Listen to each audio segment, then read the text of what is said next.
ایک ہے نماز ہم پڑھ لیتے ہیں، آپ نے سارا پڑھ لیا، سارا تعدیل ارکان بھی کر لی،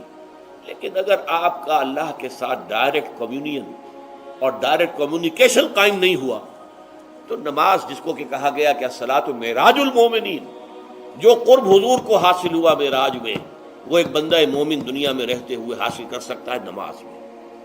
اگر اس کی روح جو ہے واقعتاً ہم کا نام ہو رہی ہو، الحمدللہ رب العالمین الرحمن الرحیم مالک یوم الدین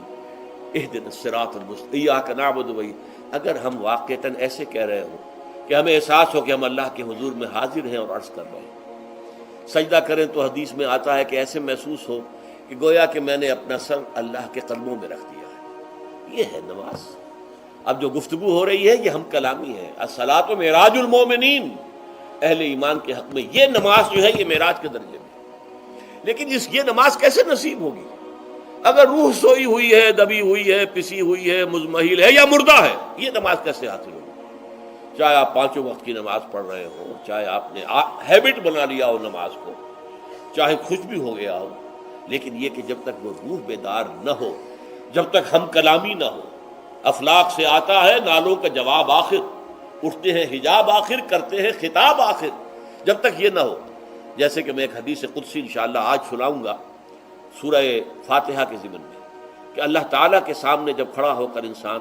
جب کہتا ہے انی وجہت وجہی للذی فطر السماوات والارض حنیفا، دائیں بائیں سے بالکل اپنا تعلق کاٹ کر میں نے اپنا رخ کر لیا ہے اس اللہ کی طرف جس نے آسمانوں اور زمین کو پیدا کیا۔ اب یہ توجہ وجہ تو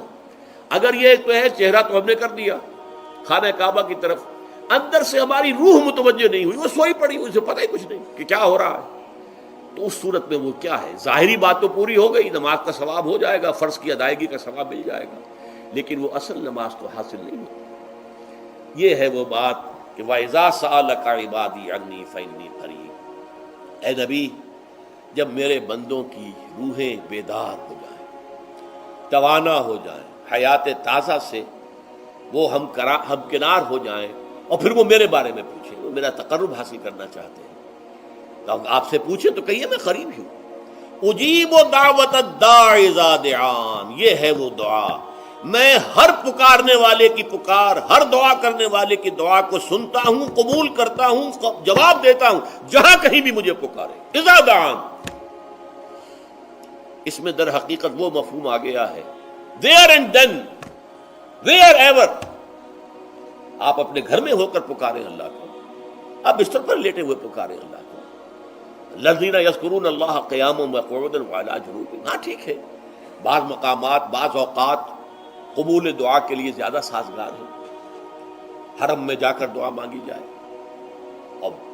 منا میں، عرفات میں خاص طور پر، جبل رحمت پر خاص طور پر، ملتزم جو ہے کعبے کا اس پر خاص طور پر، وہ ایام بھی ہیں خاص، لیکن یہ نہیں ہے کہ بقیہ دنوں میں آپ کے اور اللہ کے درمیان کو بڑا فاصلہ ہے۔ یہ سارا دنیا میں مشرکانہ نظاموں نے تصور پیدا کیا، اللہ تو دور ہے دور ہے دور ہے دور ہے، پاک ہے پاک ہے پاک، تم ناپاک ہو ناپاک ہو ناپاک ہو، اور تم تو بڑی پستی میں پڑے ہو، تم اللہ سے براہ راست ہم کلام نہیں ہو سکتے۔ کوئی درمیانی چاہیے، کوئی لنکس چاہیے، کوئی پجاری ہوگا، کوئی پروہت ہوگا، کوئی پنڈت ہوگا، کوئی پیر ہوگا، کوئی پادری ہوگا، کوئی پوپ ہوگا، اس کے ذریعے سے تم اللہ سے ہم کلام ہو، خود نہیں۔ اور جب ذریعے بیچ میں آ گئے تو ان کی مٹھی گرم کرو، ان کی چاپلوسی کرو، ان کو بھی جو ہے چادریں چڑھاؤ، ان کو نذرانے پیش کرو، یہ ہے بدترین ایکسپلائٹیشن جو مذہب کے ذریعے سے نوع انسانی کی ہوئی ہے۔ یہ دو ایکسپلائٹیشن دنیا میں ہوئی ہے تاریخ انسانی میں، ایک بادشاہوں کی طرف سے خراج دو ہمیں، محنت تم کرو گے کھیت میں، آدھا حصہ ہمارے پاس آئے گا، ہم عیش کریں گے، ہم سٹینڈنگ آرمیز رکھیں گے تاکہ ذرا تم بغاوت کرو تو تمہارا سر کچل دیا جائے۔ یہ ایکسپلائٹیشن بدترین،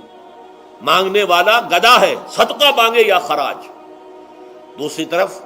ہم بادشاہ ہیں، ہم چندر بنسی سورج بنسی خاندان ہیں، ہم راجپوت ہیں، حکومت کرنا ہمارا حق ہے، اور یہ پنڈت پروہت جو ہے وہ بھی کہیں گے کہ ٹھیک ہے،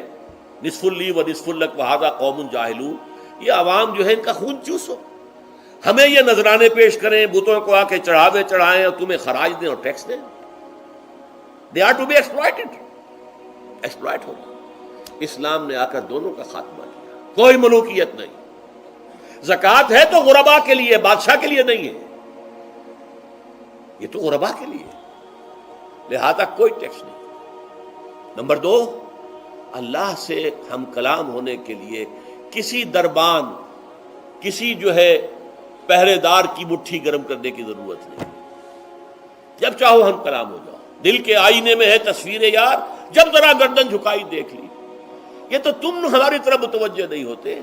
ہم تو ہر وقت کہتے ہیں، ہر شب کو